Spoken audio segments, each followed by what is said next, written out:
Hey everybody, this is Phil Donlin, movie star. You might know me from my screen debut, 1979's CBS TV movie of the week, Death Car on the Freeway, starring Peter Graves, Dinah Shore, and my good buddy, George Hamilton. You know, it's funny, we were on set. He said to me, you're about as handsome as Charles Durning. Anywho, you're listening to my favorite thing that flies through the airwaves, Inspirado, Projecto.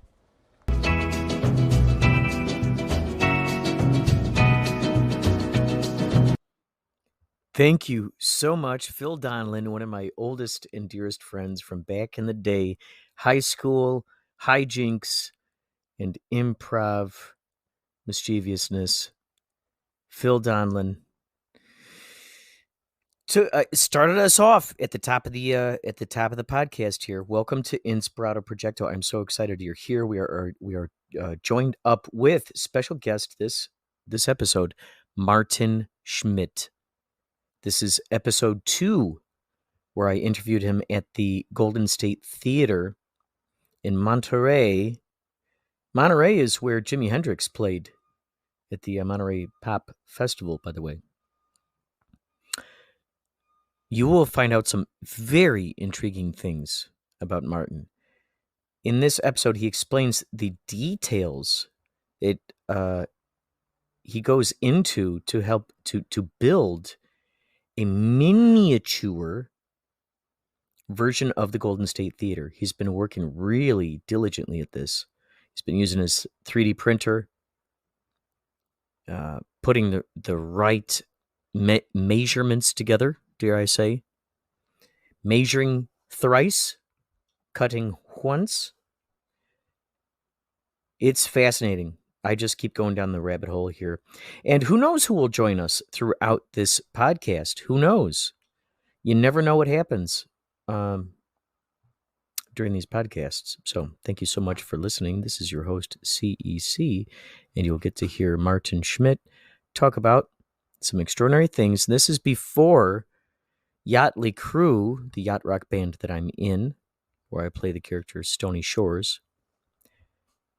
We were playing that night in Monterey. So take a listen. I think you will enjoy what you are about to hear. This, see if I can find, before we go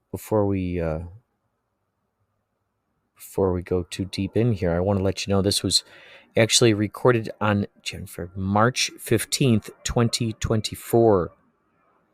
On my sister's birthday, Jenny Clendenin's birthday. So, without further ado, here comes a new episode of Inspirado Projecto.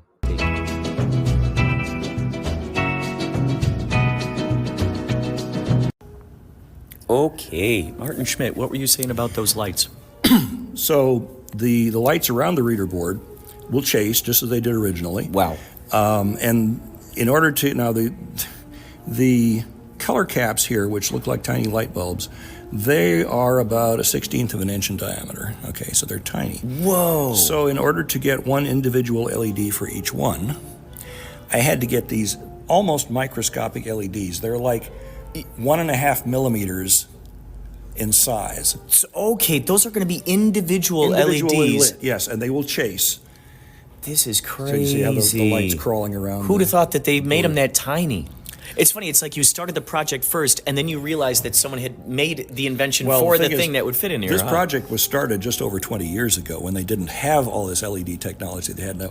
Originally, I was going to do this with fiber optics. So technology caught up to your vision. Mm-hmm. That's cool. That's exactly what happened. What? So originally, I would have had this big, massive fiber optic strands going, disappearing inside the building, and then had a lamp on each. And they'd be collected into 4 big clusters because there are 4 channels on the chasers.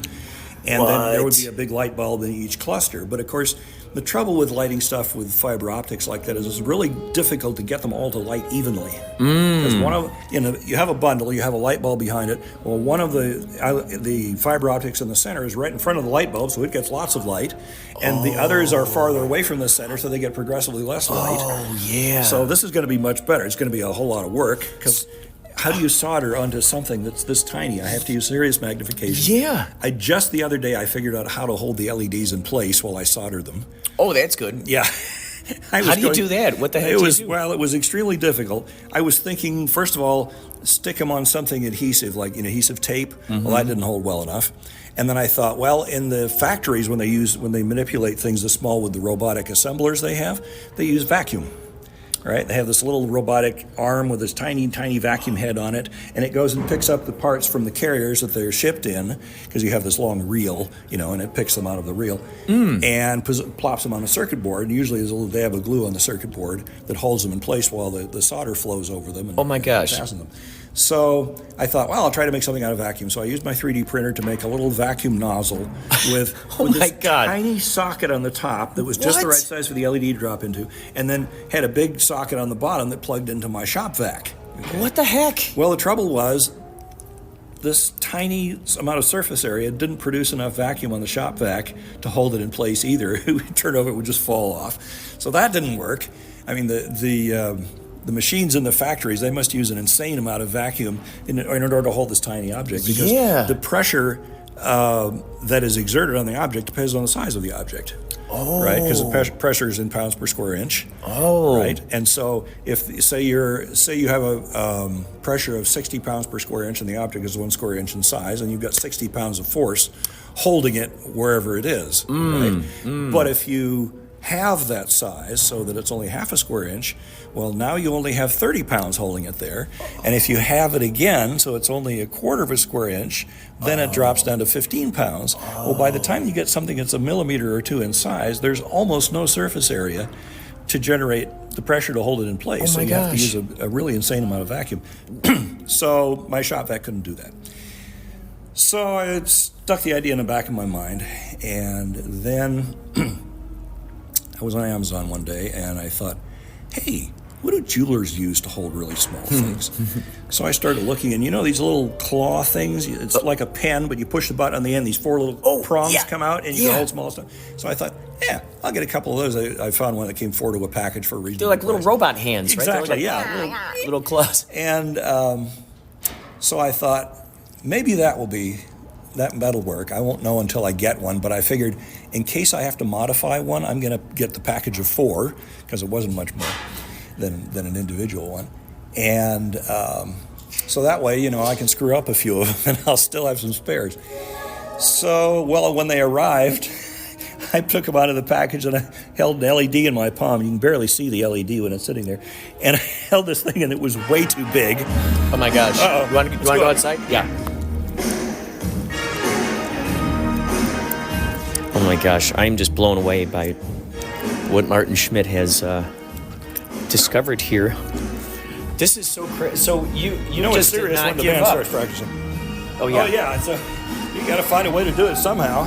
Oh my gosh. So, but then I started looking at the little prongs. Oh yeah.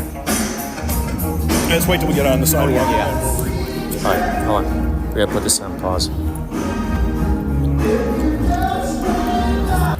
Oh my gosh, beautiful out here in Monterey. Beautiful. This is cool too. We get the ambiance out here. Oh yeah. A little traffic noise, but what the heck? Okay, so so you got one of those special things that the jewelers little claw use. things Yeah. Used to pick up like little jewels and things. Well, I turned out to be way too big. And so thought, put it in the back of my mind for a day or two, and suddenly I realized, hey, wait a minute. If I cut off just one of those prongs, because they're a spring metal, right? And if I take a piece of wood and put a tiny square hole in it that holds the LED face down, right? So the solder pads are on the top and I can solder to them. And then if I take this one prong and bend the opposite end into a circle so I can put a screw through it, and I screw it down into the wood so that the end of the prong is just at the center of that little square hole. Oh my gosh. Then I can pick the prong up, slip an LED in there with a pair of tweezers, let the prong down, and it will be sitting right on the dead center of the LED. Oh my gosh. I didn't think I got a picture of it. Yes, I did. What the heck? So I did that, As they and say, it where works. there's a will, there's a way, Absolutely. right? What the heck? So, and it worked. Let's see. This is incredible. Where is that? Okay, I don't think I've sorted that yet. Let's look here. Wow, folks have no idea what goes into, when they look at a piece of art, when they see what's going on with the sculpture, they don't understand all the stuff that's hiding back there behind the scenes. Okay, here it is. I don't know if you can see it that well in the sunshine here, but... Oh.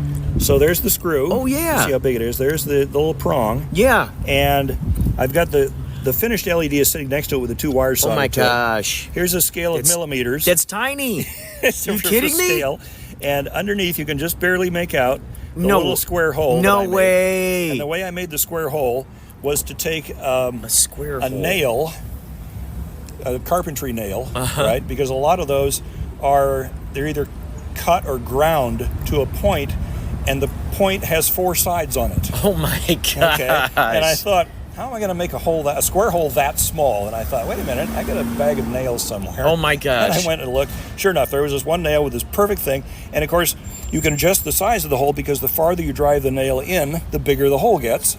Because you're using the very point of the nail to make the hole, and the point of the nail is square, and it worked out just right. And you're doing that for every single little light, every single one. Yeah. So I only have to do like 200 or 300 of them. What the? So, I'm trying to imagine in my brain. Are those on? Is there like a little strip that goes along the back of it that's holding those in? Or? No, there's a. Oh, you mean in the actual model? Well, in the model. So behind where the marquee is, okay. I imagine there's. No, they're going to be individually mounted. Okay. Oh, okay. Now those little domes that you saw on the outside of the marquee, those have a little stem that sticks through the hole to the back of the marquee. So they've got this little tiny stem sticking out. Oh. Okay, and of course they're clear, so the light can shine through them. And so what I did is I designed and printed these tiny little holders. Each one holds a single LED, and it has a little hole in the opposite end that slips over that stem from the back. Oh. Okay. So what you do is you take the LED, you solder the wires to it like this, and then you stick the front of the LED into the back of this little, I don't know what you'd call them, a little mounting piece. Mounting socket, I guess is what you'd call them. So you've got the mounting socket is square on one end to accept the LED. It's round on the other end to slip over the little stem. Oh, jeez. All right. Oh, yeah, they're like this big. This is crazy, dude. It's like, I'm discovering a whole new world. You are. And so, square on one end, round on the other. It's hollow, so the light can shine through it. So the LED goes with the face into the square hole, right? And it'll get glued in there with super glue. Just a tiny drop there and stick it in. And then, unfortunately, the plastic this stuff is made out of is translucent.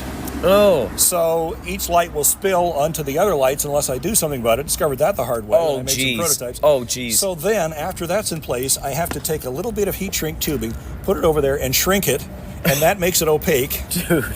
And then I'll take another drop of super glue, put it on the little stem, and then stick the socket onto it from the back. And I have to do this for each individual LED. And then the wires that I'm using are 30 gauge. They're a little thicker than a human hair. What? This is crazy. So those will all get gathered together and bundled, right? And then I'm going to route them since there's 4 channels in the chaser, I'm going to put 4 bus bars, which are going to be made from a big piece of copper wire, right? And a little wooden mount or plastic mount or something. And so the power lines from the chaser circuit in the back are going to come in, and one will be attached to each bus bar, and there'll be a 5th one for ground. And then the individual wires from each of the LEDs will get soldered to the bus bars. Dude, this is nuts, man. This is like a quest. This is like a whole quest. Yeah. A microscopic quest. Do you have one of those, like a monocle? Like I imagine it was like, how the jewelers have loops, I have those, several of them. And yes, they're going to be absolutely necessary. So the thing that's powering, I'm trying to imagine in my brain, the lights that are coming through, I mean... It's hard to describe, and I don't have a photo of it yet.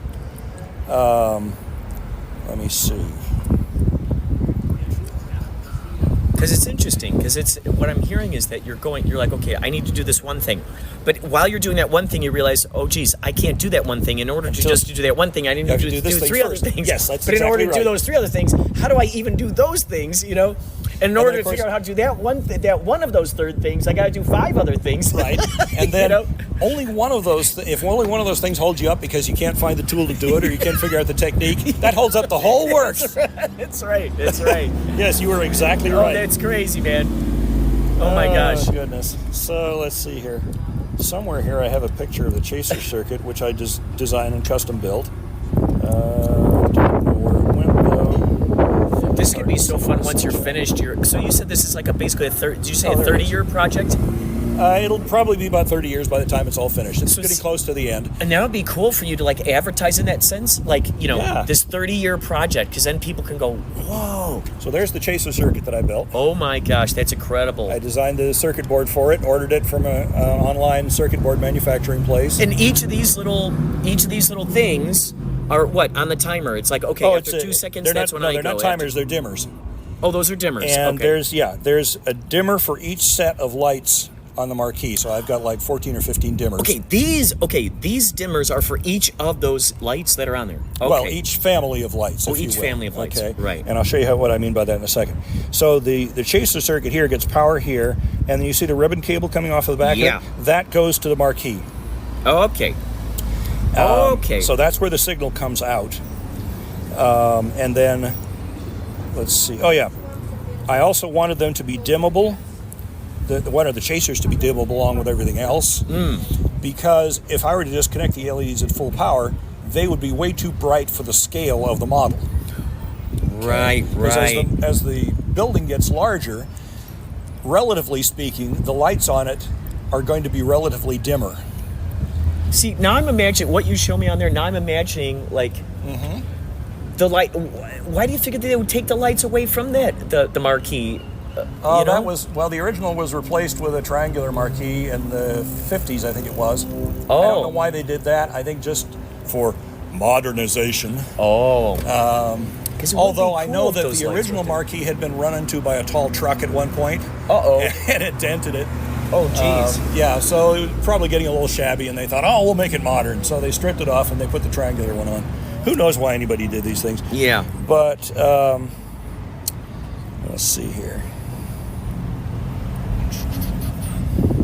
This is Blythe Baines, and you're listening to Inspirado Projecto. So did you already know about electricity and circuits and all this stuff? I studied electronics in college. Okay, I get a feeling maybe you were an engineer. Did we No. talk about this? No, I never did become an engineer. It might surprise you to hear, but I'm very, very poor at math. And engineers need a lot of math. Dude, well, you somehow figured out the math real good with this. Yeah.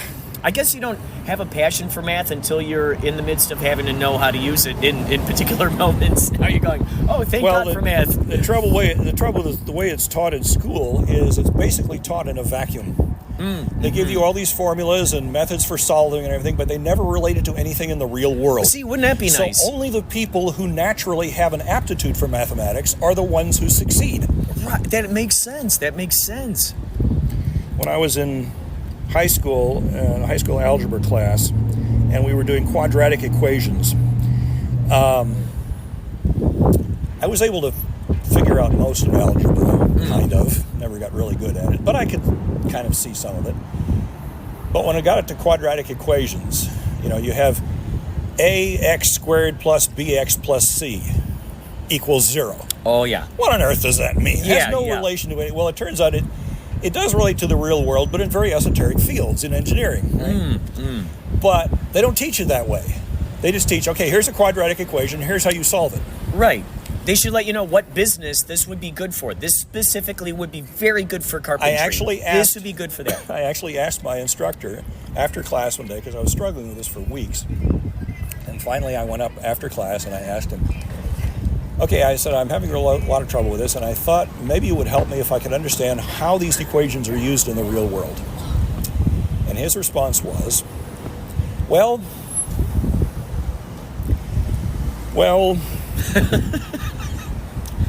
you don't need to worry about that right now. Well. So what I took away from this was, one of two things. Either A, he doesn't know himself. Right.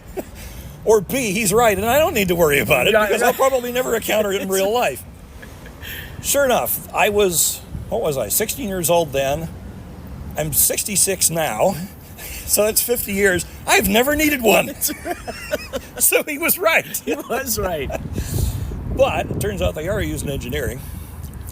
See, that would have been helpful, right? Mm-hmm. Like, okay, kids, if you want to be a chemist, this is the kind of math you're really going to need. If you're going to rebuild a miniature version of the Golden State Theater one day, you're going to need this kind of math. Fortunately for me, basic electronics, the math is fairly simple. Oh, that's good. Okay, that's so good. I was able to master that, but yeah, and you start getting into robotics and stuff, then you start dealing with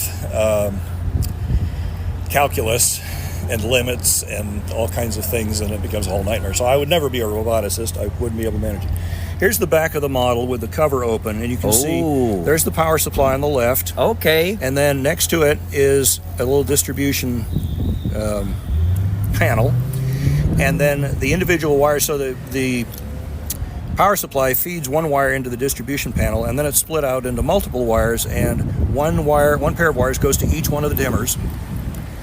And all the way down the line. Now, these are for each of the families you're talking about, right? Right. Okay. And then I'll show you what I mean by that. Would this be like, let's say we saw the fronts of them that shoots the lights up and down. Right. So one of these would be for all of those, Correct. right? Okay. Yeah. So each particular type or family, let me find another shot of the, there it is. Okay.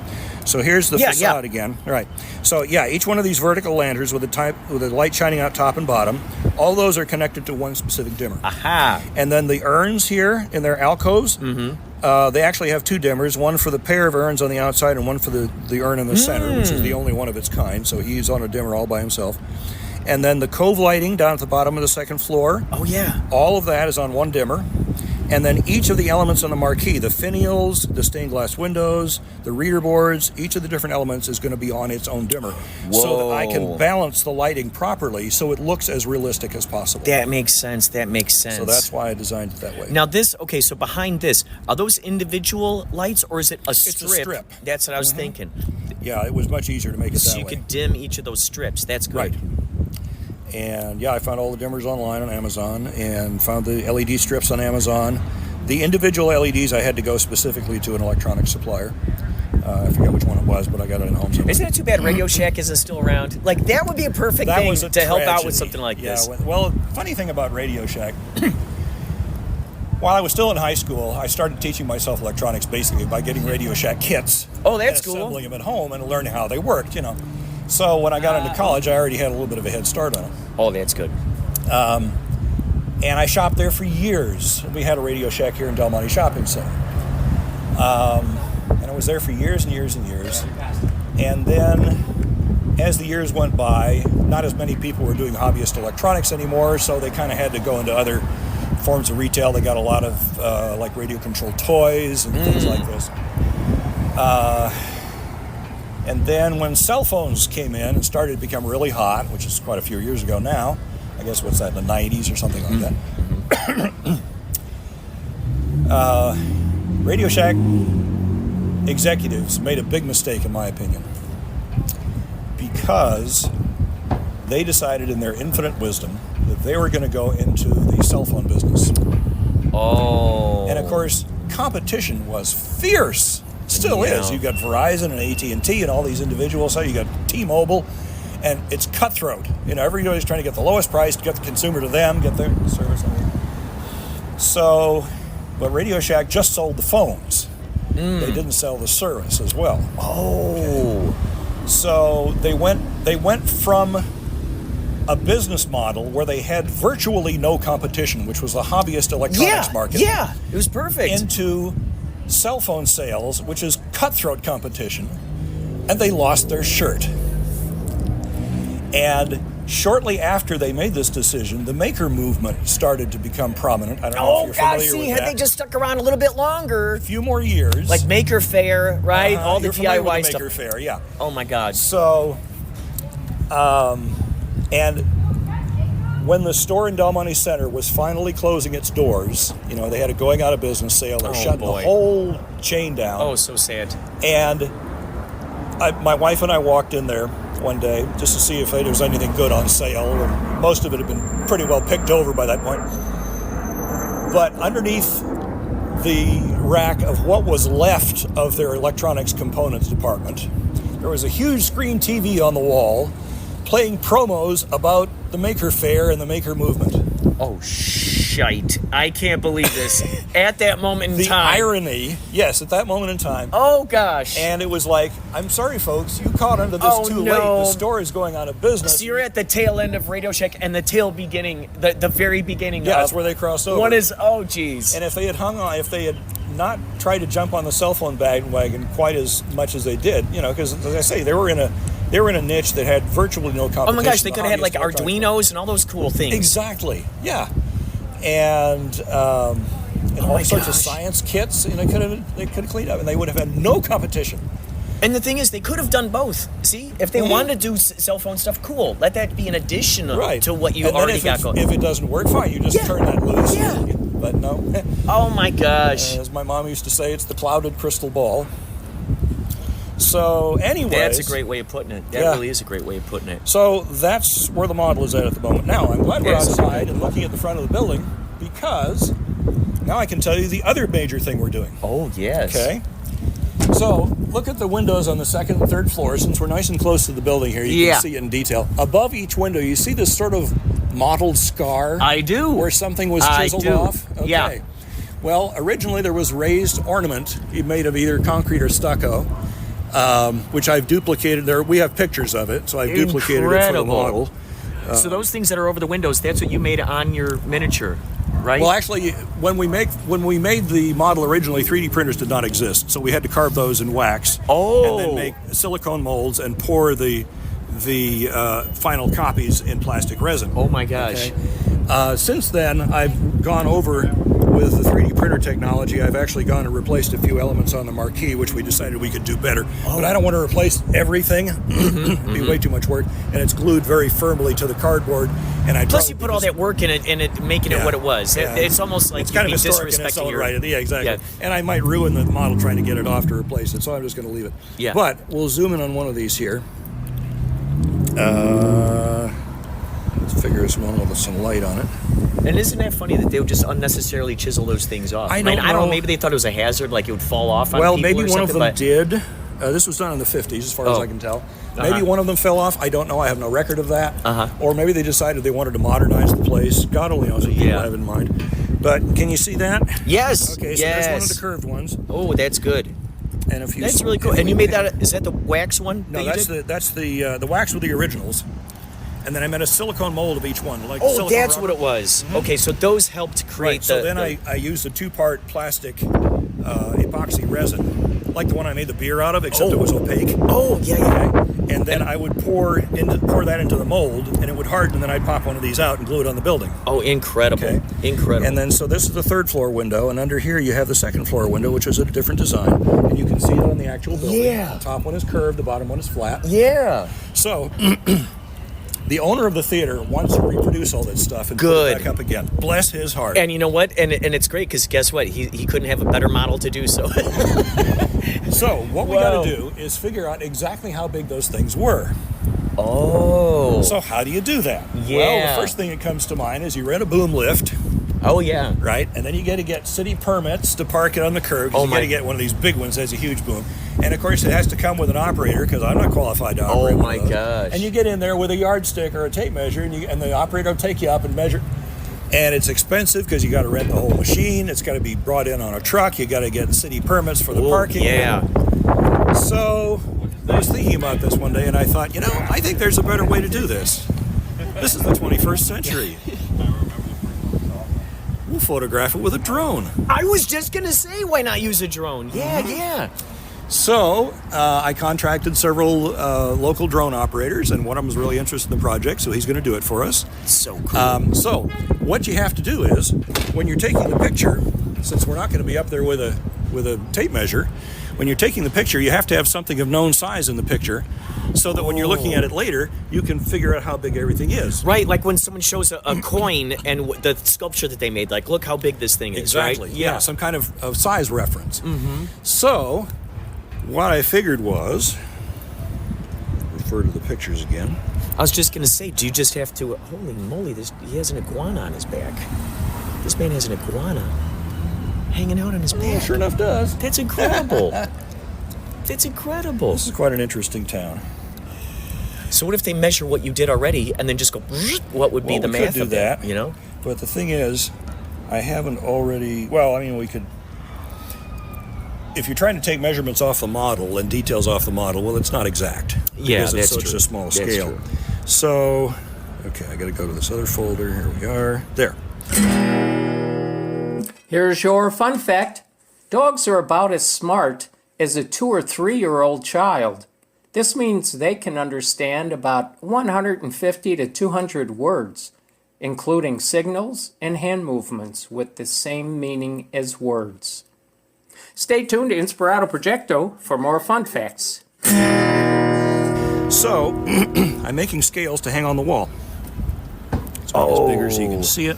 Oh. Okay, so you see this is a piece of plywood. Oh. It's 1 meter long, because we're going to work in metric. There's a hole at each end for tying ropes through it. Incredible. And this is being masked so I can paint it. So it's got a coat of white paint on it, and I'm going to paint every other square black, like a checkerboard.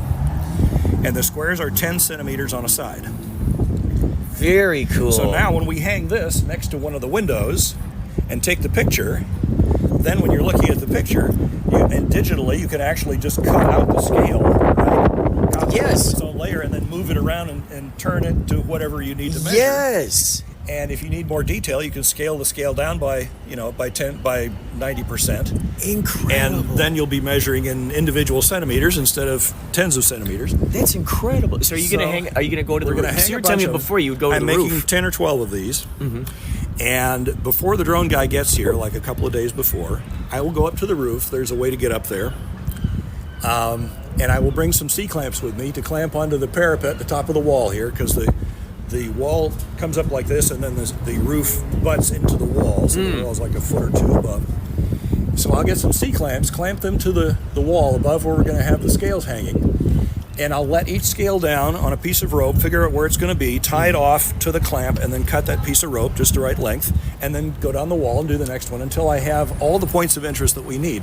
Because we have the big one over the triple windows, we have the little, you see the scars where those lanterns were? Yeah. Okay. So I got to measure those and these and the second floor ones. So I'm going to have probably at least half a dozen of them hanging on the marquee. It's incredible. Right? After they're all positioned where I want them, then I will pull them all up and store them on the roof. So when the drone guy comes back again, there it is. Climb up there and let them all down again. He does the photography, probably take an hour or less. Perfect. And then he goes home and emails me his photos. They're going to be like 4K. It's going to be fantastic resolution.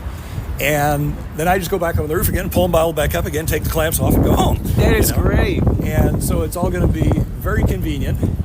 So that's my plan. That's what we're working on right now. That's a good plan. So and as you can see, I'm building the scales at home. I'm very excited that the people of this building are listening to your, I'm calling it your expertise and all the passion that you put into this. There's no better person to talk to about doing this project. I mean, you've lived and breathed this building forever. I'm very happy to see that he's collaborating with you on getting this stuff up and going. Yeah, he's the first agreeable owner we've had since United Artists left. I'm so happy to hear that. I remember you telling me about some of the others. 2 very difficult owners before him. And now his name is Igor Gavrik. He runs the Catalyst up in Santa Cruz, which is another performance venue like this one. Don't know if you guys have ever played there. No, not yet. Not yet. Anyhow, so he's been running that one for several years. And when this place became available, he decided to buy it. And there the iguana is going on an adventure here. I love it. This is so great. I've never just seen a wild iguana just hanging out. This is incredible. What a rarity. It's like the size of a cat. Yep, it is. Look at that little guy. He says, I want to go explore. It's incredible. Anyway, so yeah, Igor loves the building as much as we do. And so it was his idea to reproduce these. I mean, of course I wanted to anyway, but I wasn't going to try to tell him what to do with his money because he must have a whopping mortgage on this place. And it's only open, once every week, twice a week, something. Well, I mean, you can always do a Kickstarter. Something like that where it's like nobody puts in any money until all the money is there. That's what's so great about Kickstarter, It's like, so you don't feel like, because GoFundMe, it's kind of like you're just kind of, is it GoFundMe or is it, no, I think there's another one, like where if you just put money in, it's like, there's no guarantee that they're going to reach that limit. But Kickstarter, it's great. I know, I backed your because project, now it's like we're all in it together, yeah, exactly. right? Yep. And I think especially if you put that, like, something like the GoFundMe out in I don't know, is there there must be local newspapers, so you can like put that in there, say, hey, local historians, the people who grew up loving the Golden State Theater, we're going to bring it back to its former glory, from the makers who brought you, the inside of the remodeling. What I figure is, since the owner can afford this much on his own, I think that's good. Probably been saving up for a couple of years. He can afford this part of the project on his own, but for the next, whatever the next thing comes down, which is probably going to be bigger and more expensive, we might actually do that. Because it would be great, because then you can show, like, everyone would be all in it together. Then you have what they term community ownership. Yeah. And everybody has an emotional stake in it. Yes. Because they go, oh my gosh, I helped put those things up there, So that's cool. That's where we're at so far. And I don't know if I ever told you the story of how I became involved in this, or how I started it, I should say. No, I don't think so. I was born here on the Monterey Peninsula, a couple of blocks from here in that direction, actually, at the old hospital, which is now a diagnostic facility, in 1958. And I grew up in Pacific Grove. And we started coming to movies here when I was, I don't know, probably 10 or less. So I've been in here in this building off and on most of my life. Now, the building opened in 1926. In 1976, the man who was managing it for United Artists decided he wanted to do a 50th anniversary celebration. He and his wife paid for it out of their own pocket, so they had practically no budget to work with. But they ordered a big cake, which is bigger than this table, and they set it up on a table in the lobby. They had like sandwich signs out on the sidewalk saying that it was going to happen, but that was the only advertising they could afford to do. They couldn't take out an ad in the paper or anything because they didn't have the money for it. I don't suppose United Artists paid very much, and of course this was a completely unsanctioned thing. I mean, they just decided to do it on their own. If they had brought the idea to United Artists, they would have said, oh, we don't want to spend money on that, because they were a nationwide corporation. But the man who was the manager at that time here, his name was Bob Vallone, and he loved the place, been managing it for years. So they decided to have the 50th anniversary celebration. And I had been walking down the sidewalk a few days before, saw the sign, and of course I had been going to movies here when I was a kid. I used to get here early before the movie so that I could just look around this gorgeous auditorium. Wow. And look at and admire all the ornament. And I could see it was very old. I didn't know anything about it. I had no idea what those huge grills on either side of the proscenium arch were for. And that was where the organ pipes had been. But of course the organ was long gone by the time I came along. The original organ. But it was the most magical building I had ever seen. You know, a small town kid. This is a small town basically. And so I was fascinated. And the open house, you were going to be able to wander all over the place. The projection booth, the basement, everything. Wow, yeah, what a dream be a for a curious kid. So when I saw that sign, I determined that I was going to be here. Yeah. So I did. I showed up on the day. Oh, and they had found somebody that had an original opening night program from 1926, and they took it to a printer and had it reprinted. They had a huge stack of these things, which must have cost them a pretty penny. Wow. And so I got one of those. I still have it somewhere. And wow, that was my very first source of research material when I started the thing. Anyway, so I started wandering all over the place. Well, I made a critical mistake. I never got to see the basement, which I would love to have at the time, because I made the mistake of going up to the projection booth first.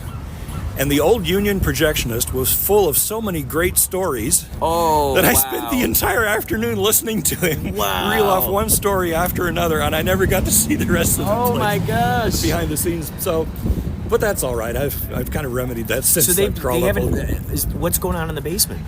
That was where the dressing rooms were for the vaudevillians. Oh wait a second, that's where you guys are. Yeah, that's where we're. Okay, that basement. Okay. Yeah, and now there's a there's a set of showers in one corner. Okay. Well, that was originally the emergency power generation room, and they had an old engine and a DC generator down there. Oh. And if I had gone there in 1976, I would have been able to see that intact. Oh. But by the time I actually started the restoration idea, like 20 years later, no, it was like 15 years later, that engine had been partially gutted because one of the managers, I guess it was leaking oil finally, and one of the managers, after Bob Vallone decided to get rid of it, he hired this guy who took out part of it, but part of it was too heavy for him and he left planning to get some more tools and winches and stuff and never came back. So all there was this piece of dismantled machinery down there. And if I had gone down at the time in 1976, that would have all been intact. The switching panel would still have been there. Oh. The motor and generator would still have been there. But so that's basically all I missed, though, so it wasn't too bad. Anyway, so that was August 6th, 1976. And that was just after United Artists had been forced by economics to make the place into 3 auditoriums instead of the original 1. They put walls up in the balcony to make it into 2 little auditoriums, and they had a tunnel between those 2 from where the film was projected from the original projection booth onto the main screen. So that was done just before the anniversary celebration. And I walked in there and I realized, obviously, they had to do it or the place would have closed.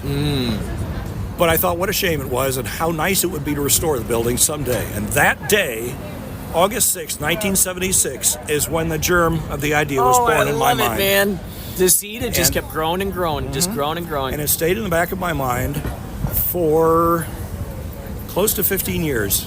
What was it? 13 years, I think it was. And then in the late 80s, people started talking about building a performing arts center here on the peninsula, which I found later in my research the topic had come up regularly since 1946. Wow. And it had never been done. Wow.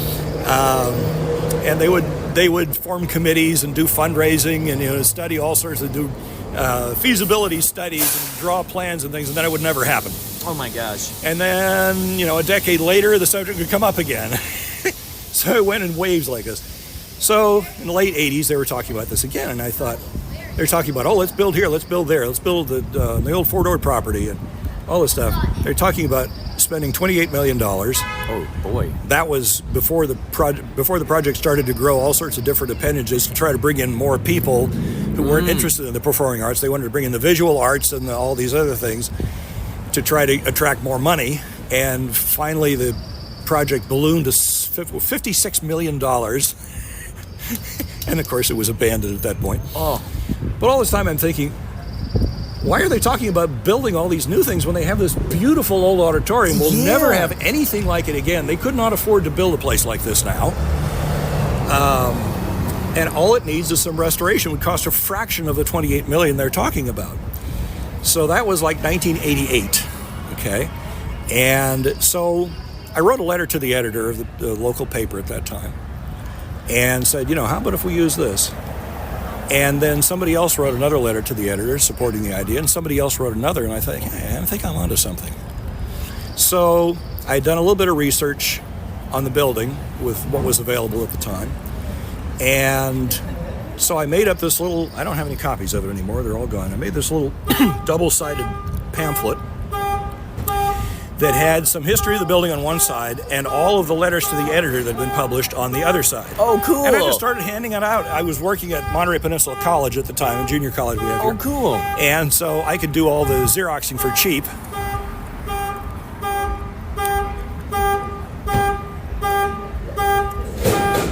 Don't you love people who set off their own car? Yes. Let me just pause this right now, just so we don't have this. Oh, there we go. Wait, they might do it again. Wait, hold on. I'm going to pause this right now.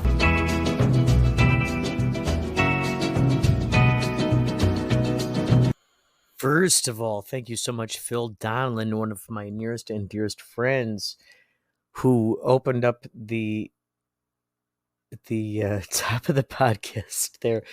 Look up Phil Donlin. He's involved with a lot of cool stuff. One of the things I recently saw was, it's called A Fucking Beautiful Experience. It is a documentary with flaming lips. He is one of the 2 or 3 camera operators who recorded this whole thing. It's nuts. Also, thank you to Henry D. Horace for inserting another fun fact. And thank you, Blythe Baines, another friend of mine, very talented musician. Check her out. I will tag some notes here. So if you're watching it on YouTube, Spotify, wherever it is that you're listening to this, iTunes, ideally, it'll give you the opportunity to click on a website within it. Some of these things are visual, so it'll enable you to do that. I think I'm going to close out here with Stu Strauss, a woodsman from Twin Peaks, a very talented musician. And in fact, you can hear his music within his closing thing. Also, same thing with Blythe Baines. That's her music in there. So check her out on Spotify, iTunes. Check out Phil Donlin. Check out his movies. Very talented, very funny improv actor who I was in a few improv groups with. Just a great soul. Also, in the meantime, check out Yachtly Crew. Thank you, Martin Schmidt, for being the guest of this podcast. I've interviewed you on many occasions, and you've continuously given me the updates on your miniature version of the Golden State Theater. By the way, check out the Golden State Theater in Monterey. He has helped rehabilitate this place, and sooner than later, you will actually see the tiny miniature version of the Golden State Theater, which used to reside within the real Golden State Theater. This will reside in there again. And this whole episode, as you've heard, was him describing the whole process of putting that together. So thank you so much for listening. And we're closing out with Stu Strauss. Look up Yachtly Crew. Look up our tour dates. We might be coming to a town near you. We're going to be on a 55-day tour in a tour bus. So listen for the X spaces. I might do some Inspirado Projecto stuff there or on the Yachtly Crew Twitter. Just keep your ears open. Also, we got part 3. This is what you've listened to is part 2. So keep your ears open for part 3 of the Martin Schmidt audio series. Who knows what he'll talk about in the next episode, but it's sure to be phenomenal. There are so many saved archives I cannot wait to share with you. I am CEC, otherwise known as Kurt Eric Clendenin. Check out my new book, I See Them, found on the website iseethem.com, or if you prefer, cecartist.com. You will find it. A free digital version. Print them out. If you're a teacher, print them out. Make lesson plans with your kids. So thank you so much for listening to Inspirado Projecto. This is Stu Strauss, the woodsman, and you're listening to Inspirado Projecto.